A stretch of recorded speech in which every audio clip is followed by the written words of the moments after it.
Hello and welcome to Dungeoneered, a podcast dedicated to discussing Dungeons and Dragons. I'm Aaron. And I'm Josh. Let's do this. All right, Josh, apparently you informed me that you have a lukewarm open this week. So I got a week off because you are doing something good, bad, all the above. It was just really something that I wanted to add to our world and I wanted to talk about, but I don't know if there's enough lore on the topic to make it a full episode. Is it a lever that you pull that produces random items? No, it is not Xavier's lever. But I was as soon as I left your house in that session, I was like, we never said pull the lever, Kronk, or wrong lever. Like, we never made any Emperor's New Groove references to that. You're right. And I was like, how did we miss that? How did we Well, we got the kitten. We did. We got the kitten. Yeah. We got the kitten was like, what's her name? Yzma. Yeah, but we didn't do the lever. Oh yeah, my God. I was like, how did we miss that? But we did. But whatever. So are we saying that Azrael is Kronk and Yzma is his kitten? For sure. These are two members from our D&D game. 2K. So for this lukewarm open, though, I was talking to Jonah on our drive home, and he was talking about a book that he was reading.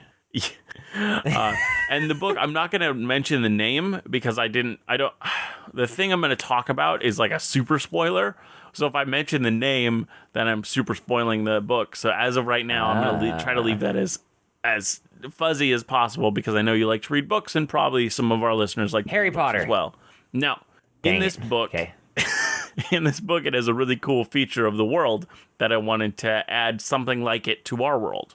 Now, in the world, there is a major deity in that setting, and they left a warning with a particular type of people, and these people are being hunted in the setting because they just had this coup and they're taking over and they're killing all these people that were oppressing people. Now, Attack on Titan. The final warning is that, well, I don't want you to guess it because if you guess it right, then... Well, I have to guess it now. Okay. It's too late. The final warning is that every ruler in the world has to be of this deity's bloodline or they will destroy the world. And I thought our evil major deity would definitely want something like this. So how do we take this and change it and add it into our setting? Okay, my first initial thought is the 9 kings are part of his bloodline, and they're the ones that hold the power of his bloodline, and maybe there's somebody looking for the 9 kings to bring them back so that they can bring back the god. Maybe? Question mark? No?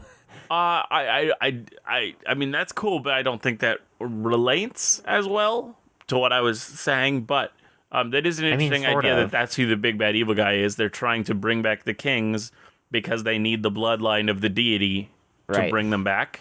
I mean, that it's is somewhat. An interesting idea. I mean, it's only similar because of bloodline, I guess. But yeah, but I do like that idea. That's an interesting thing that the even though like these kings might hate. I mean, they definitely would hate this deity because they caused this. Oh yeah, they destroyed everything that they'd worked for. But the only way to bring this deity back is to get like their souls or their blood or whatever it is from these people. Why would he? I mean, if we did this, why would he create these kings like this, though? You know? Well, I think he just used his blood to create anything. Yeah. And so it's more like these were the first creations, so they have the most raw, like closest. Like yeah, it's the least like diluted version of it. Yeah. Maybe they don't even need them alive, and so they like have to raid the tombs of these 9 kings. Yeah, well, I'm thinking what I'm thinking is like the god created these 9 kings and this bloodline as like a failsafe for if he ever lost control. Mm-hmm. So that if all the 9 kings can get back, so if you can like raise the 9 kings from the dead and I don't know, combine them or kill them somewhere or I don't know, do something with them, they can bring back the god if he ever gets like sealed away or destroyed. Mm-hmm. Almost like I guess would be Harry Potter and Horcruxes or something. Yeah. But they're individual kings, and you have different, personalities, different, all that stuff. Mm-hmm. Yeah, it's cool. Yeah, I like that. But I guess it doesn't 100% relate to... No, it doesn't, but it's still something interesting that we've made. I guess it stemmed from it anyways. It's too late now. Yeah, I mean, okay, yeah. Okay, this works. This is cool. But I'm also thinking, would they bring him back if they were like brought back to life or whatever? Because they're all dead, right? We have them all dead. Yes, they're all definitely dead. I was thinking it like someone has to heal, like has to like resurrect with like the high level resurrection spell that can do it to anybody.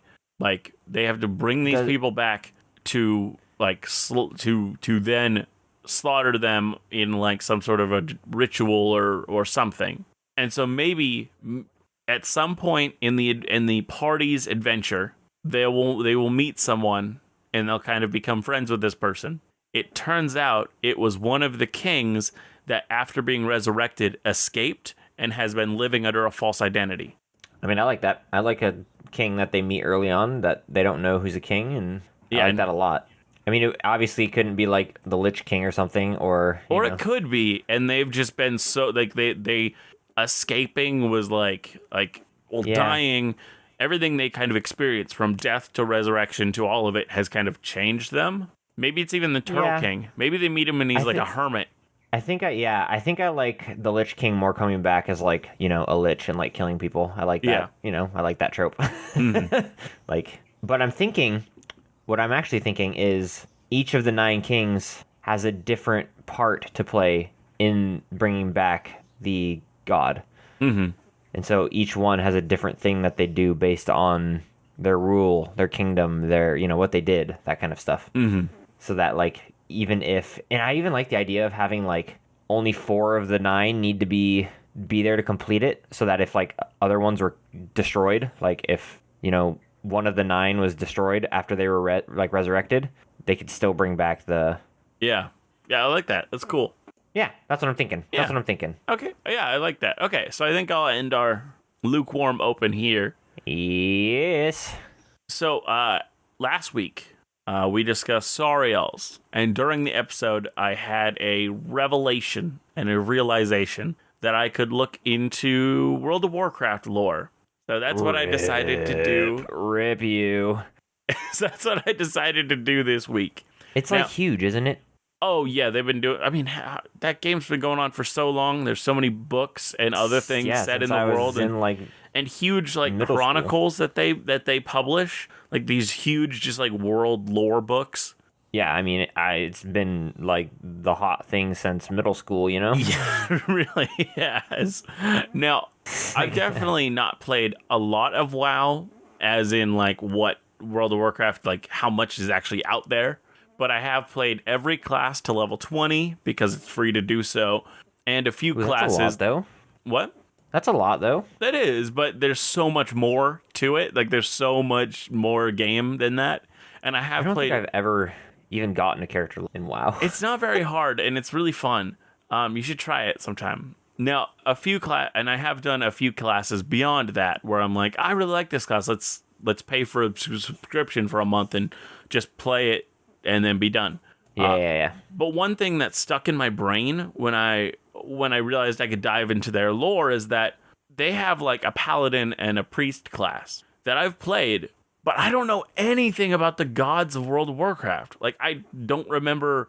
I couldn't think of anything. So this week, as I was researching, looking for a topic, a topic that I could find in their pantheon and gods and whatnot, I found a lot of lore. And there is so much, and it was hard to boil it down. But so this week, I think I'm going to focus on talking about 2 things called Void Lords and the Old Gods. Are these both, I'm assuming, gods? Since old gods are probably gods, I'm assuming. Yeah, and old gods were actually made by the Void Lords, so they're all it's connected. Sweet. Yeah. Does that mean we're going to be spending like a few weeks doing Pantheon stuff? I don't know. I'm unsure. We'll see. So let's start with the Void Lords. I think Wowpedia explains it best, so I'm just going to use a quote here from them. The Void Lords are monstrous entities composed of pure shadow energy who rule over the void, outside the borders of reality. Merciless and cruel beyond imagination, they seek only to twist reality into a realm of eternal torment and ultimately to devour all matter and energy and the universe itself. Wow. I mean, I guess we're going to have another sad episode. So very fun people. Now, an interesting trait that they have that I kind of love for like big bad evil guys or deities is that for them, it takes immense power and effort for the Void Lords to physically appear in the physical universe. They appear weakened and only for a limited time. So in a D&D setting, having the party face one of these super powerful entities in this weakened avatar-like form actually makes it possible for the party to defeat them. And having a time limit like that can be really cool. Like the entity only has a limited amount of time on the plane to achieve whatever their goal is, but that same time is when the party has to defeat them by to have any chance. This reminds me of the book series that I'm reading right now, where their gods are very similar. All of their gods are similar, where they can like appear, but they can't stay for a very long time, and they're weakened incredibly. And in the book, the person is trying to figure out how to like use magic to enchant them in order so they can stay and permanently manifest in their forms. Interesting. Yeah. Now with this ability, like not only are they weakened when they appear, they're literally like using up their energy to the longer they stay on there. So when they go back, they're like still weakened because they've used a bunch of energy to just do that in the first place. Now, they could also, the party also has an interesting thing if you do it this way, because the party could win, one, by killing the entity, or they could just prevent the entity from completing their task in the limited time that the entity has, which is a really interesting way to kind of deal with the big bad evil guy if they don't think they could win, like a one-on-one fight.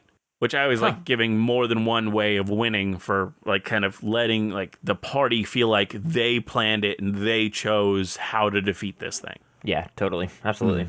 Now, Void Lords have existed since the physical universe was born. They watched these godlike powers called Titans with envy. They tried to corrupt these Titans, but were unsuccessful. And they began... Wait, question before we keep going. In the grand scale of power...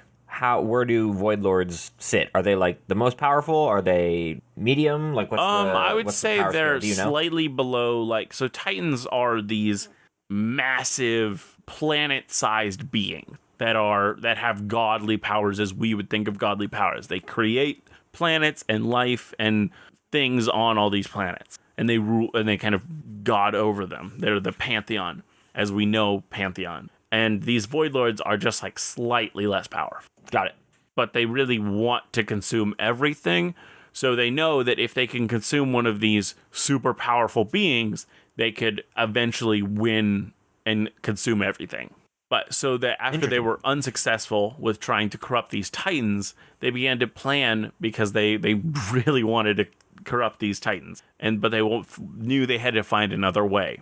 So the Void Lords gathered their power together and hurled eldritch dark parasites across the universe in search of young Titan. Now, a young Titan is called a world soul.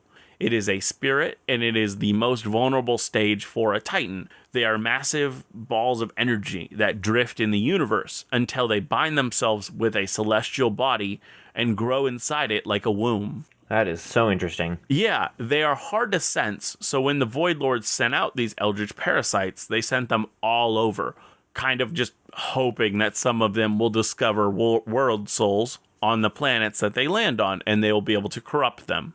Now, this is pretty unique, actually. It is. It's really interesting. These eldritch parasites later became known as the Old Gods. So now these created beings, these old gods, are described as large mounds of flesh, which I know you're going to love, Aaron. Ah, yeah.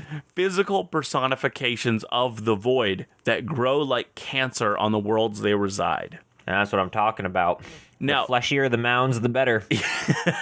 Now, the setting of World of Warcraft focuses on the planet of Azeroth.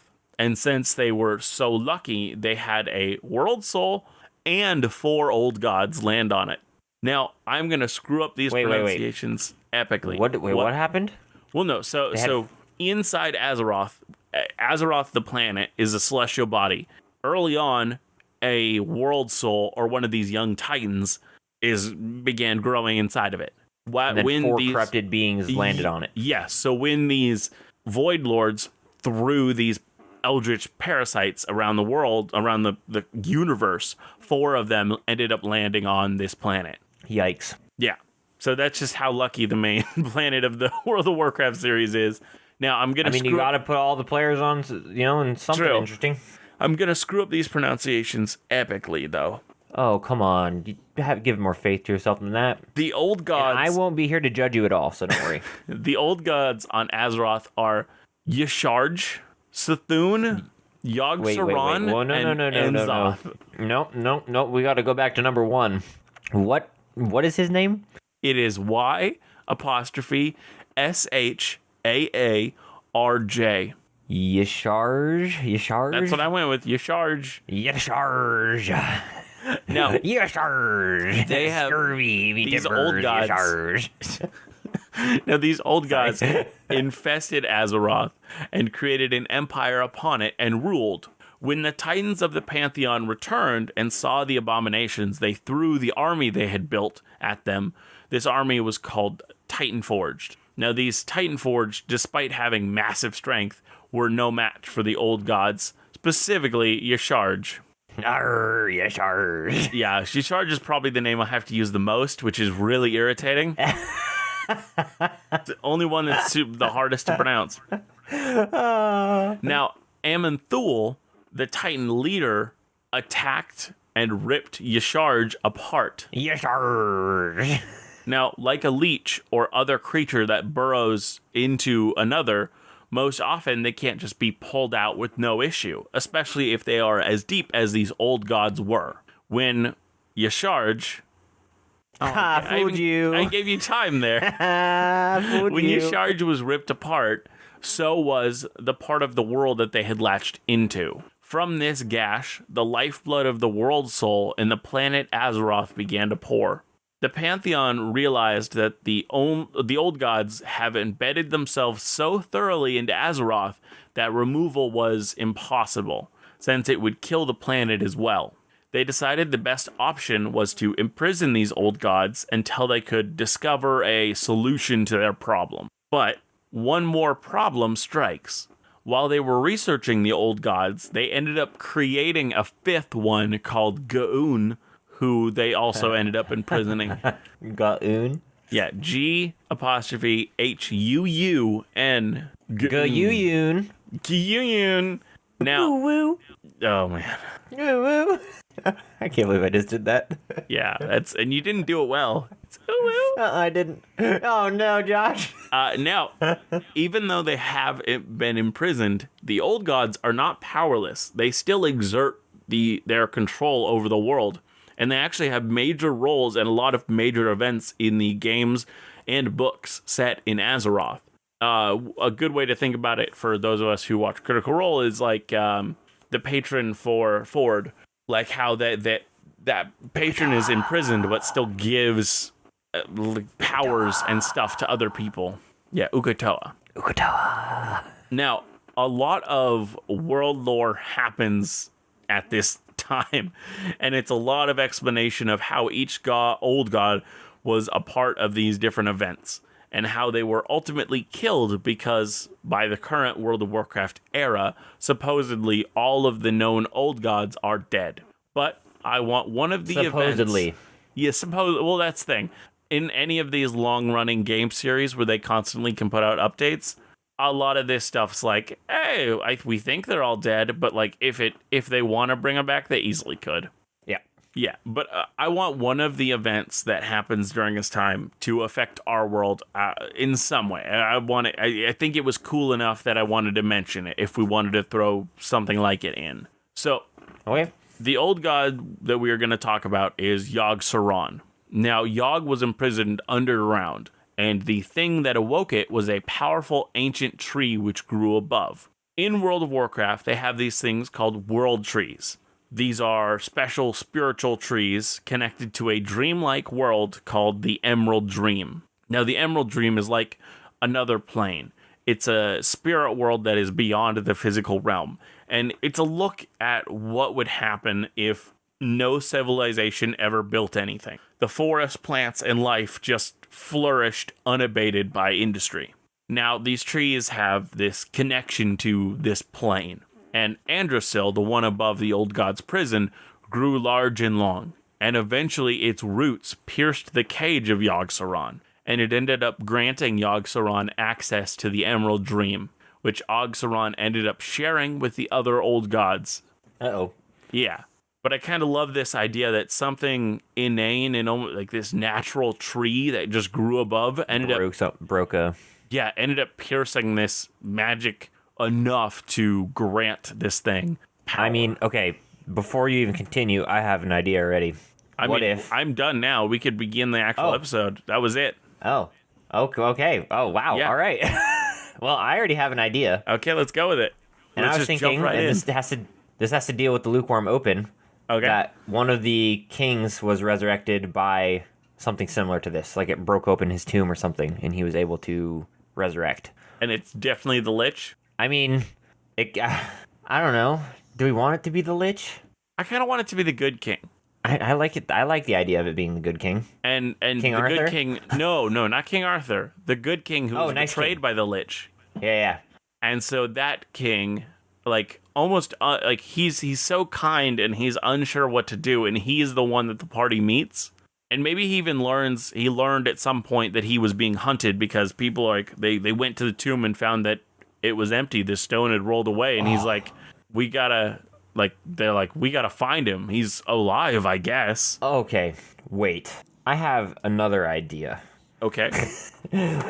What if instead, and this kind of ties back to the lukewarm open, what if instead, there's a part of me that was like, what if instead we made these 9 kings have to be, like, destroyed permanently in order to res the old god, the evil god. Like, maybe if the gods when the gods, like the Pantheon beat this guy, the evil god, they imbued the tombs of these ancient kings, like the ones who were able to stand and fight each other and even fight the gods. Like King Arthur, the King Arthur that we have, he was able to like almost fight the entire kingdom of gods by himself in his little kingdom. Yeah. So like they imbued these kings with the power to essentially form a wall around the evil god, essentially. So like they are the ones that are chaining him in. And then essentially if these kings die, like if they're destroyed, then they're gone forever. And the evil god awakens. And what I'm thinking is, what if a couple of these have already been awoken? Okay, so we have like the nice king, maybe even like Turtle King, and he's actually still a king over like a nation. Like maybe he found himself back up into like one of these nations, and so it'd be fun for the party to like go around and look for these kings to like either A, resurrect them, B, protect their tombs, or C, like protect their kingdoms or their individual personhood from being attacked by whatever this evil god has looking for them and hunting for them.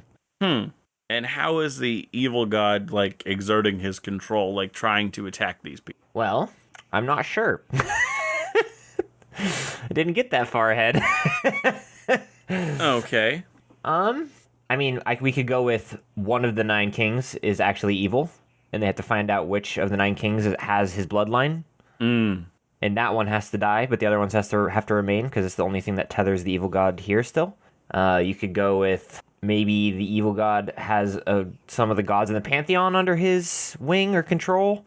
Maybe an ancient cult or an ancient sect of people learned about this king or the evil god somehow and want to bring him back. Maybe the evil god's armies, when he fought and killed the Pantheon, maybe some of them still live and want to bring him back. I mean, there's a few options I guess we could do. We could combine all of them. Okay. What do you like? I have a weird thing I want to propose. I mean, this wouldn't work in every campaign, but I want it to be something that a party member can be a part of. And I would like it to be like, if we were running it, like try to work and like get a player to be a part of one of these groups. Maybe they don't even know. Maybe they're working on like the better side of it, but at least like them being associated with the group trying to res the evil deity. I like this. I mean, that relies heavily on one of the player characters. Yeah. Who, like just creating their backstory. So what is this group? Do we want like? I don't know. Do we want it to be remnants? Do we want it to be remnants of the evil god's like army or domains, like maybe demons and devils or something? Do we want it to be like a cult who somehow mysteriously found out these ancient secrets, ancient powers? I think cult's too played out, so I think so too. Actively avoid that. Do we want to do one of the kings is actually? I'm thinking, I don't know why, but I'm thinking like okay. Some sort of carnival. I don't know why. I'm thinking carnival. Or maybe like. Well, here's my thought. Let's say, what if when the nice king was killed because he was killed first and betrayed by the Lich King, the evil god came to him and essentially made him an offer and a deal, saying like you got kind of screwed in this whole tournament thing. I will make you the key to my godhood. And he essentially like convinced him and tricked him into accepting his like bloodline or whatever. And so which king was this? The first king that came to mind would be the nice king because he was killed first and kind of betrayed. Yeah. And so he has this like somewhat little bit of resentment. And then he was fooled by the evil god because the evil god was like, you lost first, you were betrayed. This was kind of an unfair deal. Maybe if you were to maybe I could preserve your lineage and preserve your chances at godhood if you allow me to do this, or like that type of thing. Mm-hmm. And so he's actually, the nice king is actually still the evil, one of the evil kings. Okay. So the nice king, he was the nice king, like historically. Mm-hmm. They go and try to, like, the party goes and tries to defend him and help him. Like maybe he has a shack in the woods and he's just trying to, quotation marks, live a peaceful life. Well, but hold on. And then they like eventually like meet all of these kings and they realize, hey, we have to keep these kings alive. Like, and maybe even it becomes hard with like the Lich because you're like, I mean, if we kill him, it becomes closer to allowing the evil god to come back, but also this Lich is doing evil things. But overall, they kind of learn that, hey, yeah, that king was the nice king and he was screwed at the beginning. And as you were saying, the evil deity actually has like a part of him inside of this guy, and so maybe this dude actually didn't come back. It is the evil deity, and he was just pretending to be the good king, even though he like has his body. It's not him. Right. That's kind of what I was thinking. Yeah. But what I like, I think even more. Yeah, but what I like even more, I think, is that I think I want the nice king. And this is present time. This is like parties in this. Yeah. What I like even more is like a Lord and Lady Briarwood type situation with the nice king. He's kind of like a lord and like even treated as maybe a good lord, but like his minions are like shape change demons, and like his tenants and servants are like demons and devils and stuff, but they're taking the appearance of humans and humanoids and things like that. And so he's actually like secretly building up this like army within his own kingdom to kind of do what the Lich King did and like sacrifice them and create this big army to go and free the evil god, to free his like body. Mm-hmm. Yeah, I like that. And then the party, like, they like him. Like, he's a nice dude. Like, he's a good, like, maybe he's one of the first kings or lords or whatever they meet in the, campaign or something, who's, they do a few odd jobs for or whatever, or, they help save his lands from some sort of attack, or, or even, like, the party saves his lands from, like, an evil cult, but they're actually in the right, and so the party like kills the good cult that's trying to kill the king. Yeah, that's what I was thinking. It was something like that, where it's like they are doing this because they know, like, hey, we have to keep these like people a group alive. Of assassins, and they think, oh, this was like they have like character witnesses of these other kings being like, yeah, he was a good guy, he was the good one. But because his soul was transferred over, he's not the good one anymore. Yeah, he was essentially tricked by the evil god to like receive his own spirit, essentially the evil god's spirit, for a failsafe for if anything weird were to happen against the evil god, which it does. Yeah, I think I like that. I like that too. I also really like I like the Lich King being like a like moral dilemma type thing, where like they know he's a lich and he's like killing people, and it's like terrible, but if they kill him. Yeah, I stated that earlier, yes. Right, they might be causing the evil god to be that much closer to resurrection or whatever. Yep. And so the nice king is going around trying to kill the other 8 kings to essentially release the evil god's body, his essence or whatever, so that he can take it back over. Now, question. is the good king in the body too, or is it just the evil? Oh, who does that remind me of? Full Metal Alchemist? No, yes. Is it Full Metal Alchemist? Where one of the the dog and the girl? One of the no. One of the I can't remember what they're called. The homunculus. One of the homunculus has like another person trapped inside of him. Like he trades bodies with another person, you're and they're talking like about fighting each Brotherhood, other. and you're talking about Pride. Yeah. And it's what's his name? Ling. I can't remember. Ling something. Greed. Well, yeah, I don't remember, but which one's the homunculus? Is it Greed? Greed? Oh, it was Pride. Pride. No, sorry, it was Greed. You're right, it's Greed. I think it's Greed. Pride was the spoilers. I'll just I'm not gonna spoil it. So No, I'll say he's the shadow monster. Yeah. He's the shadow monster. Yeah. That was Pride. Yeah. Greed. You're right. He wanted. He was greedy. But that's the thing. He wasn't. Oh, I love Full Metal Alchemist. That's so good. I know. He was it's so greed, good. and his whole thing was like, it was more him convincing himself that no, this is because I'm greedy. This is not because I like these people and I'm trying to save my friends. Right. They're my. If you think about it. Yeah, he literally had to convince himself, no, these are my property and you're hurting my property. He had to if you think about it, though, oh, it's so good. Greed is not a very good homunculus to make, to be honest. None of the homunculuses were great to make. No, but I mean, like, Greed has such a high chance of like turning on you because he's greedy. Oh, very much so, and he did. I know, and that's like a really bad one to make. At least the other ones, like, they have less. I mean, maybe Pride, but they have less of like Greed's whole entire thing is like, I want more stuff, you know. Yep. And if you're like the controller and the leader guy, I mean, he's going to be greedy and he's going to want your power and control. Anyways, that's a completely very different topic. Sorry, guys. Maybe I try to look into some Full Metal Alchemist lore. That'd be really fun. Maybe we do some lukewarm opens of like random little fun anime series or something and make something with them. Yeah. That might be fun. Anyways, back to this. Yeah, back to... Are we... Yeah, I'm lost. I got lost. Where are we at? Yeah, where are we at? I don't remember. So, okay, so as of right now, we have the kings. Some of them are still in tombs and whatnot. Others of them are reborn, and no matter who they are, they have to be protected because their bodies are the only thing keeping the magic is the only thing keeping the evil deity locked up.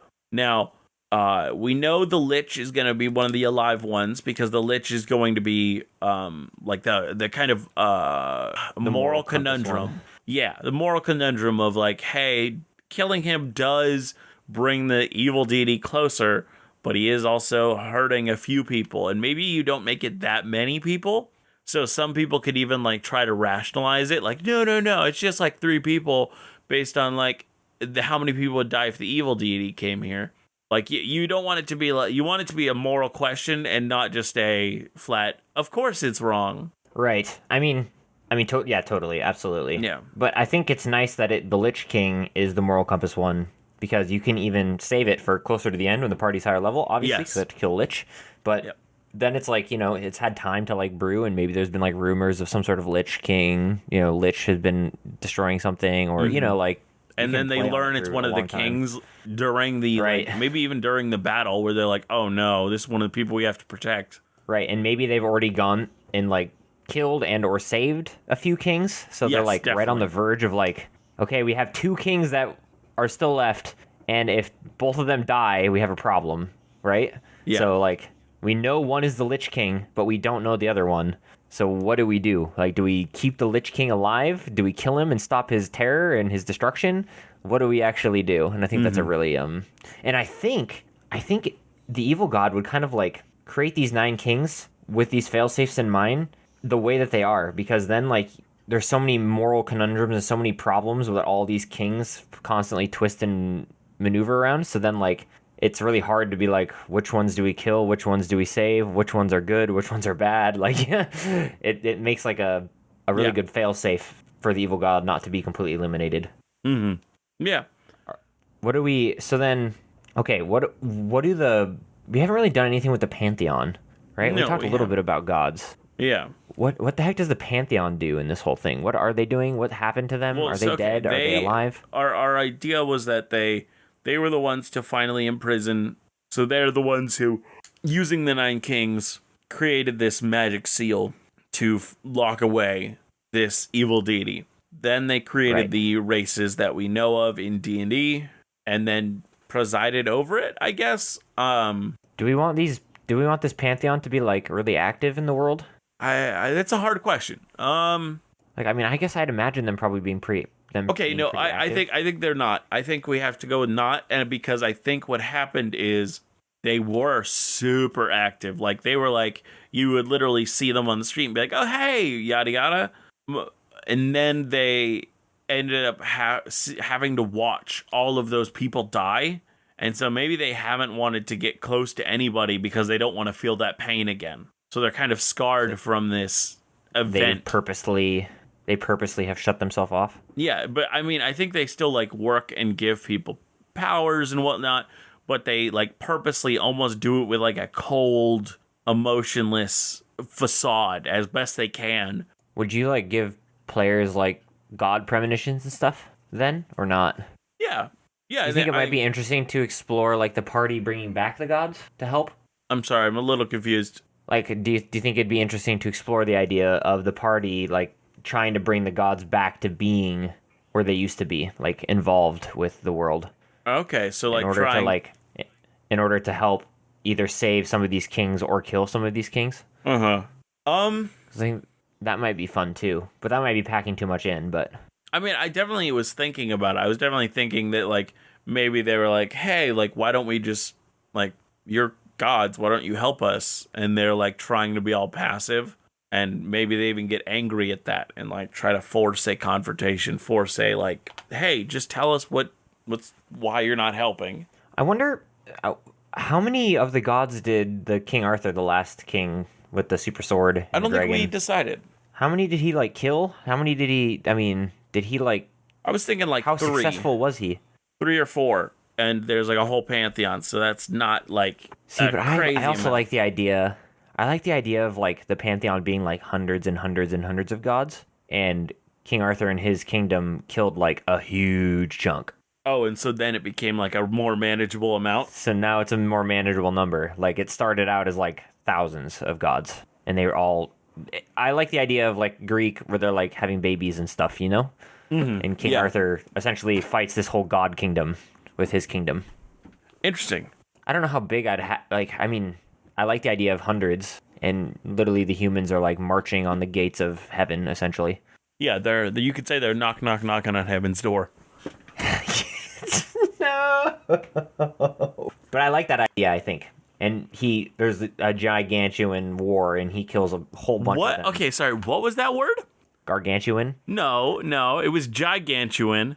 That's what you said. Gigantuan? That's not a word. Mean, you know. Yeah, it is. It's totally a word. Gigantuan, you know. It's the process of being gigantic and gargantuan. At the same time, because those do not mean... extra uber big. Yeah. Extra uber big, you know? Extra uber big. Yep. That's the definition of great English words you're using here. Extra uber big. Mm-hmm. Yep. I mean, you're lucky I didn't say super uber big. Super uber duper big. Super uber duper big. Yep, that's where we're at now. Oh boy. How we've devolved. It's too late now. Oh man. But yeah, so that's what I think should happen with the Pantheon. How big do we want the Pantheon to be now? Like how many left? How many died trying to seal the evil god away? What do we have? How did they seal the evil god away? I think, okay, how many deities do you normally have? I keep it around like 20 per like Pantheon. Wait, you have 20 per Pantheon? How many Pantheons do you have? Well, in my current world, I had 3. Mine were gods, primordials, and titans. My current world has a total of 16 known gods. And how many unknown? Do remember I am a player in your group. Yes, a lot. That's as much as I can get out of you? Hundreds. Yeah. A lot, yeah, a lot. So how many do you think this world has that is a manageable amount of gods to have. Honestly, 15 to 20 is a really good number of manageable. Yeah, that is a manageable good amount. You just make 15 gods, 15, 20 gods, and you dictate them over certain areas, Like, I even went smaller because I didn't want to make that many, and so I created 5 good gods and 5 bad gods. Well, I created 5 good gods first, and I was like, well, there should be, like, bad ones, too. So then I created 5 bad ones, and then I was like, well, if there's good and bad, then there should probably be neutral. And so then I created 5 neutral gods, and then I was like, well, then there probably should be a god who created all of them, so then I created 1 more. That's how it happened. That's a good amount, yeah. So I kind of like that, like 5 good, 5 bad, 5 neutral, or, any mix of number, but, I think like 15 to 20 is a really good number. So 15 to 20 gods that are currently alive. How did they seal away the evil god? How did they kill him, stop him, defeat him, destroy him, cast him into the fire? Well, they created the weapon, which we created was a shield that the King Arthur character wasn't found. It like a shield sword combo? It was we ended up making it a shield sword combo. You're right. Like when they combine together, the whole point was that it was it had power to damage this evil deity. The one who gained control of it first was the King Arthur character. King Arthur character was the one who went up against them. Right, because he had the blade, he could pretty much kill gods. He was the last one. His nation was the last one before the evil deity said, "Hey, now you got to take on the gods." So they got it back. When they inevitably won, they got it back. This blade was specifically designed to take on this evil deity. So I think with that, they had enough power to at least damage him enough to imprison him.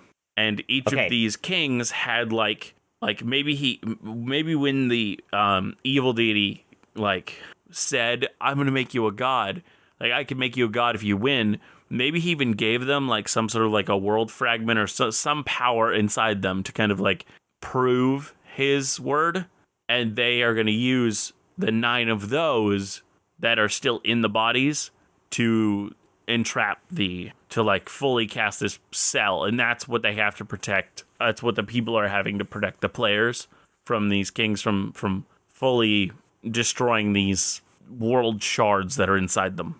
Okay, all right. There's a lot to break down. Yeah, I'm thinking. That is a fun thing for the party to be doing. King Arthur, they have to find that sword and shield in order to fully eliminate the.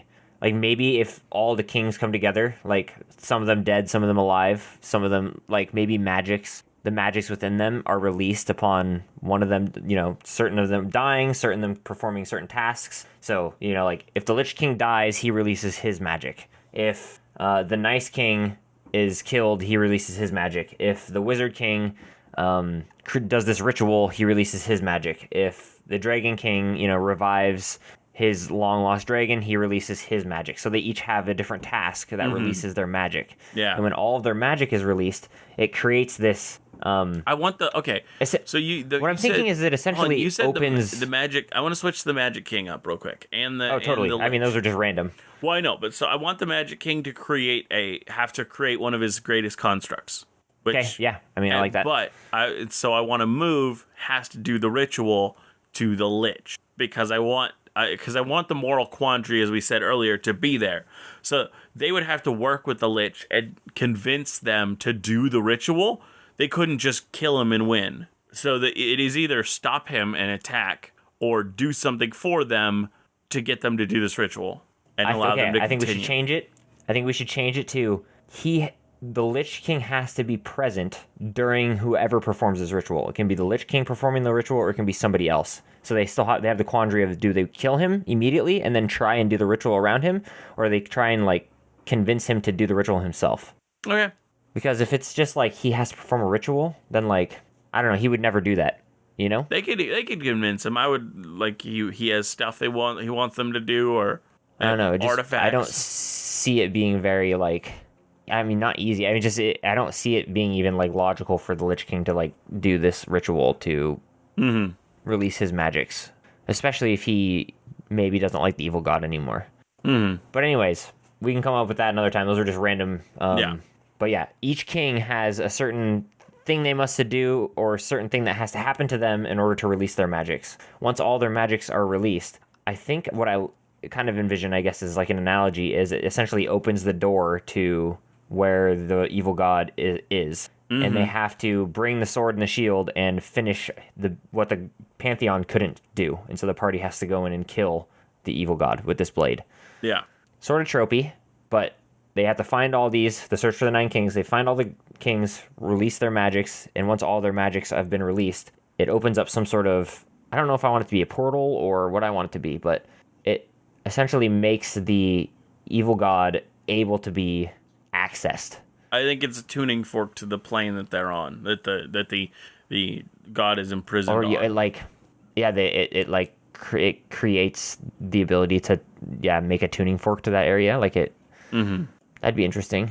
Unless your party doesn't have plane shift, but then they can just find somebody to do it. But yeah, but do we want it to be like he's imprisoned on another plane, or do we want to do something different with the evil god and how he's? What are you thinking? You have any ideas on that one? Well, I had a random thought. What if the gods aren't active in the world because they're currently guarding, like in their plane, they're guarding where the evil god is? Okay. So the last remaining deities aren't incredibly active in the world because they're busy keeping the evil god in his location. And so then the party even has to like deal with a very similar story to how the whole history played out of, do we go in and try and kill the gods with this blade? Or do we try and convince them that we can go in and kill this entity? That might be fun too. What do you think?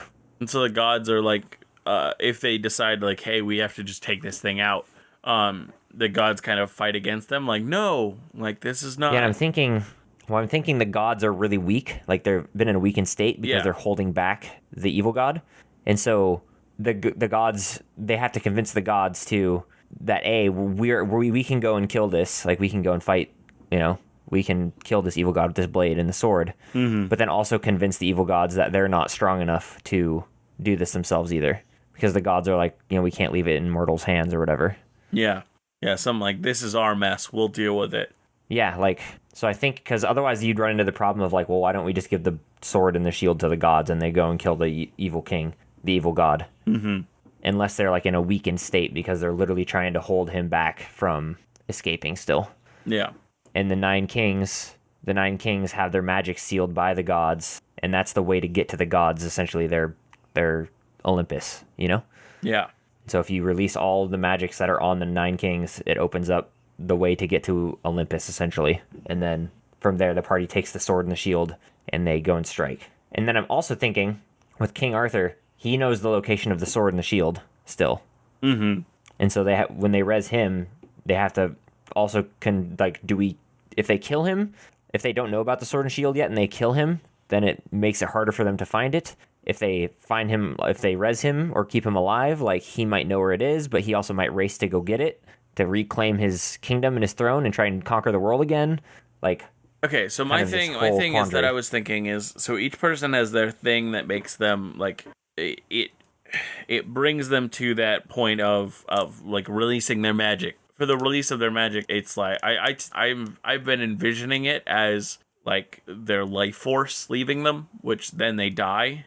I don't know if that's how you've been envisioning it, but that's what I was thinking. And I haven't really been thinking about what it is. And so I think each of these things, like especially when it's like they have to convince someone to do something, like they know that they're gonna die when they do it. So I think King Arthur, 1, knows where the sword and shield is. 2, his thing is he has to reconnect with them, like reattune to them. Yeah.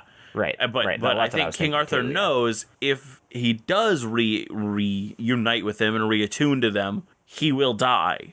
And so I think the problem that they're going to deal with when they get to King Arthur is not, hey, can we convince you to do this? It's like he is having the moral quandary of, do I die for this? Right. If you get this blade and shield, I'm dead. Yeah, I'm dead. I'm gone. What? Like, do I do? Like, I understand that there's gonna be, if I don't, this thing will continue to loom over people's heads. But is that so bad? Like, yeah. I think the kings are partially unreasonable. At least some of them, anyways. Yes, I definitely think like liches and they've been there's dead for some a long bad time. ones. Yeah, but I think some of them I want to be very relatable and understandable. No, totally. Issues, and so this one is literally just talking a dude to like, hey, it's okay. Like, the world cannot last this way much longer, and like just honestly appealing to them. And I think that would be a really interesting like change up from just like combat encounters and all these other things. It's like literally just having this heart to heart with this dude. Oh, totally. Yeah. Totally.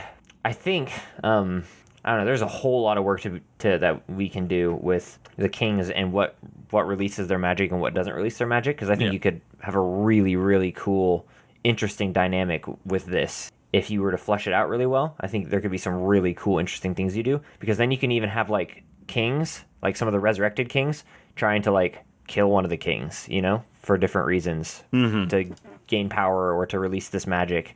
I mean, there could be all sorts of different stuff that they are trying to accomplish too if they're resurrected again. So I think there's a lot of really fun stuff you could flesh out with the kings and them essentially having these seals on them that release magics or kill them or whatever. Yeah. To open up a place to where the gods are or whatever. I think that's interesting. It is, yeah. It's very... Well, okay. So we have all this. Now, so we originally mentioned that, like, some of the gods would still be dead.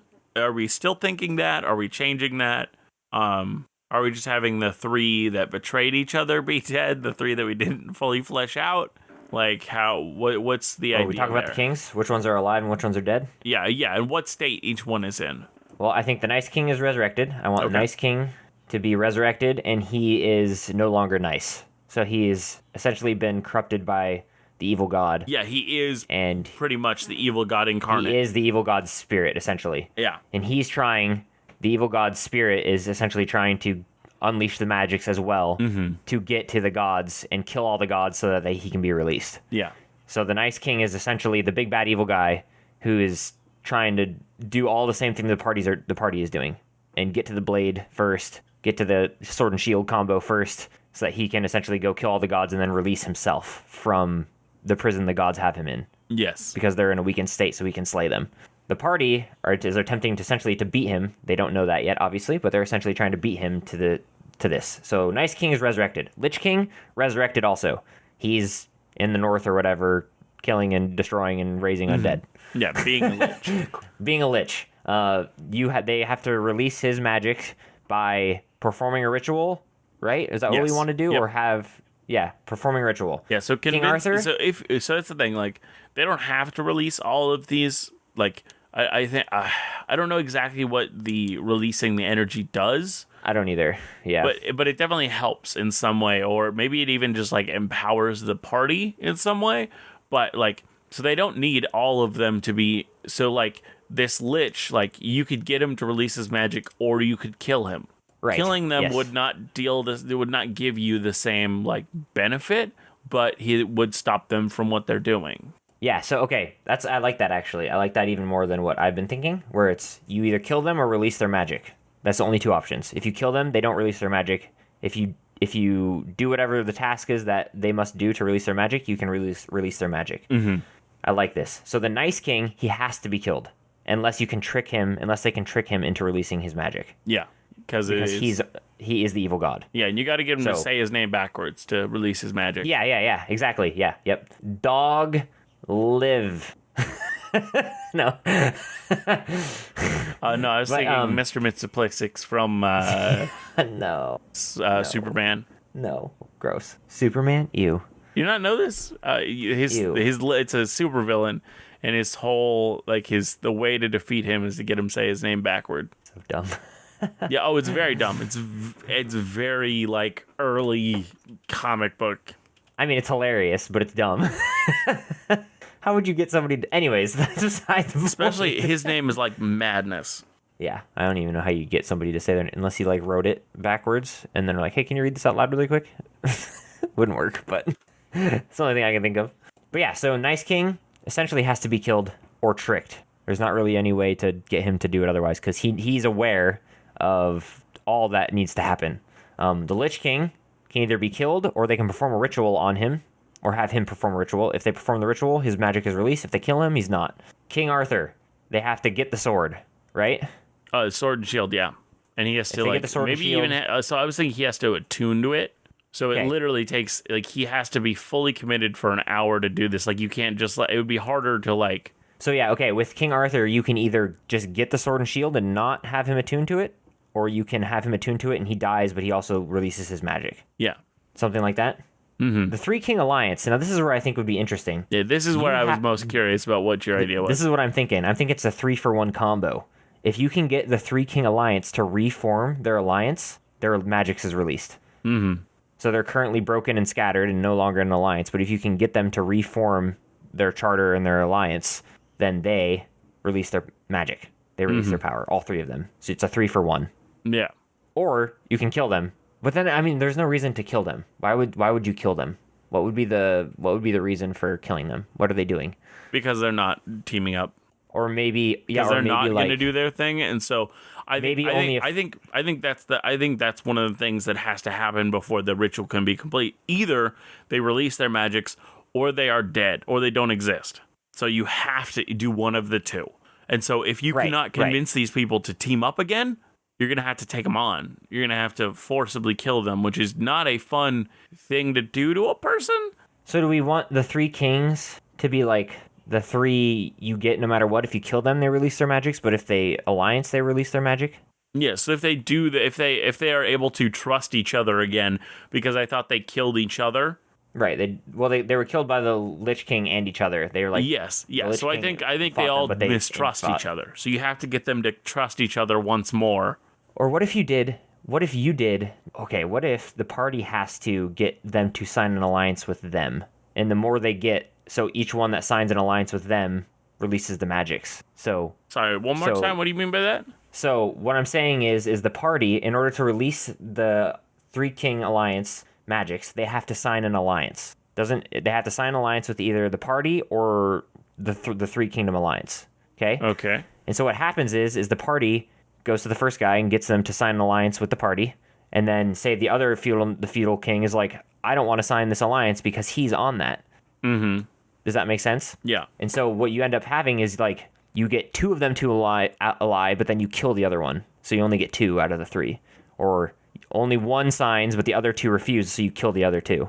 Does that make sense? So it's like a 3-for-1, but also possibly not. It's kind of like a complicated mess of trying to get them to all be allied with each other or allied with you in order to release their magic. And they don't necessarily want to be allied with certain alliance, like certain people. So it causes a problem. So yeah, the Three Kings, they have to sign an alliance to release their magic. The Wizard King, we have him building a construct.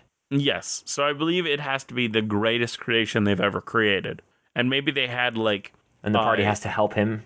Yes. So what I think it is that I think that this, when he died, when the final kingdom took them over, the plans were made, but it was never actually put into production. So the first off, they have to find, maybe it's in this complex long dungeon they have to go through.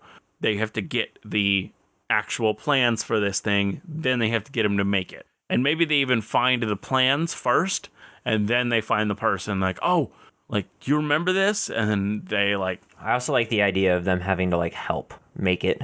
Oh no, I definitely want the wizard in the party. Help. I definitely want if there's a wizard in the party. Yeah, they have to make checks and do these other things. Right. So yeah, I like that. That's a good one. If they fail to make the construct, he doesn't release his magic. Yeah. Right. That's what we're doing. Okay. The Turtle King. This one's kind of hard for me. I'm not sure what we should do with the Turtle King because he was the coward king. I mean, that was my first thought. Oh, he has to reunite with Master Splinter. Yeah. He is the Turtle King. I don't know what to tell you. No, just stop. That's actually, to be honest, that's where my brain went to. I'm not going to lie. I was going to say, I feel like it's pretty it's pretty Yeah. But there's a part of me that likes the idea of they have to get him to reclaim his throne. They have to give him a makeover and remove his glasses and prove that he's actually been a pretty girl the whole time. Yeah. I don't know. This one's hard. This one's a really hard one. Because you go the route of you make him brave, but how do you even do that? Yeah, and why would that even be the thing? I mean right. The things, yeah. My next thought would be you have to get him to ascend back into the position of king somewhere. But because that would kind of be like getting him out of his shell, essentially. Like maybe he's still like the rightful heir of the kingdom, or achieve rulership. Yeah, I like the idea of somehow like getting him to that position again. That's good. Like, yeah, I think that's probably the route that I want to go with him. Mm-hmm. And then the Dragon King. That one is a good one. I liked your idea about like reincarnate, bring back his dragon. Yeah. Yep. Yeah. And if you bring back his dragon and they essentially form their bond, then he releases his magic. However, his dragon is guarded by other dragons or something that don't want him to be revived, and you have to fight them or whatever. You know, like who knows? I like to think of it like a kobold or dragonkin or like some sort of like cult that like they don't understand what the party is trying to do. Like they think you're desecrating the ruins. Yes, that's what they think. Exactly. Something like that. And that could be a really easy low level one. Yes, that's what I was thinking. Kobolds, and they're like, the party has to like go in there and, you know, do whatever. Okay, hold on. Maybe they go in there and do that like kobold mission early on, find this giant ancient dragon skeleton, and then later on are like, wait a minute. Okay. Could that be the ancient skeleton we found at the beginning of the game? I have an idea. Okay. I'm thinking that the Dragon King's dragon, and now hear me out here, somehow this is going to have to work, but his dragon is more like a phoenix. And when he died, he turned into an egg. And now the kobolds are ruining the egg, or worshipping the egg. And so the party has to go in and steal the egg and bring it back to the Dragon King, and then they have to hatch it. Yeah, that works. Because then it's, how does a level 3 party or whatever resurrect a, ancient so dragon that's what I was saying. That's what I was saying. So I thought they found it. They found it early on, cleared out the cave, found this ancient skeleton, only to later on be like, to come back. Yes, to be like, wait, could that be the same one we found earlier? But also, I would now want it to be the egg, because I like the egg idea. And maybe they find this egg, and they're like, it's just a giant egg. And then maybe they, like, sell it or something. I even like the idea of them hatching it, and they have a little pet dragon for a while, and they don't even know what it is, Like, they don't know... Yeah. Like, they don't know what needs to happen with this dragon or whatever. Yeah, and so they gain a connection with it before you rip their hearts out. Yep. Just like I'm going to rip the kitty out from your arms. I could tell. I was like, you're going to do that with the cat, aren't you? Yep. The cat's actually been an ancient dragon the whole time. It's just polymorphed, true polymorphed. Yeah. And it's the big bad evil guy just keeping an eye on us. Yep, it is. Yep. So that's what happens. That's how you release all the King's Magics. You have to release, do we want it to be 4? Or do we want it to be 5? Do we want it to be 3? How many do you have to release? I want it to be at least a majority, so at least 5, if not more. I think 5 is a good number, actually. Because you have to kill the Nice King. There's no way around it, to be honest. Yeah. you pretty much have to kill him. So that's 1 off the board. Yeah, he is the big bad evil guy. You essentially have 5 of 8. Yeah. You essentially have 5 of 8. The Lich King, I mean, that's going to be real rough. That's going to be like a real rough one. Mm-hmm. The 3 King Alliance has a potential to like really be bad too. But But now that you're saying this, I think I really like this, because if a party is like, their whole campaign has mostly been like talking people out of things and doing things that way, then they can choose to go after the kings that the solutions are in line with what their party's good at. And that would be really interesting. That's the point. Because it makes it feel like that's a problem a lot of video games have, is where it's like you stat your character in one way, only for at the very end, like those stats to be unimportant for like getting to the final boss or doing these things, and you're like, it feels like everything you did was like, screw that, a waste. Yeah. Well, it's getting very late. That was kind of my point. This is a very late. Yeah, I know. So I think I'm just gonna cut us off here. Yeah, let's do it. This is, I mean, we created a lot of weird different things in this episode. It's all over. Yeah, but it was necessary. The killing of the 9 kings. And Pantheon, and that all worked. But yeah. Well, thank you all for listening to episode 29 of Dungeoneered. We enjoy having you, and hope to see you again for another episode. For those of you on podcast apps that have reviews, please make sure to write a review of us. Let us know what you think. And remember, always be the sharpest barrel in the bunch. Bye. See you next time. Oh, come on.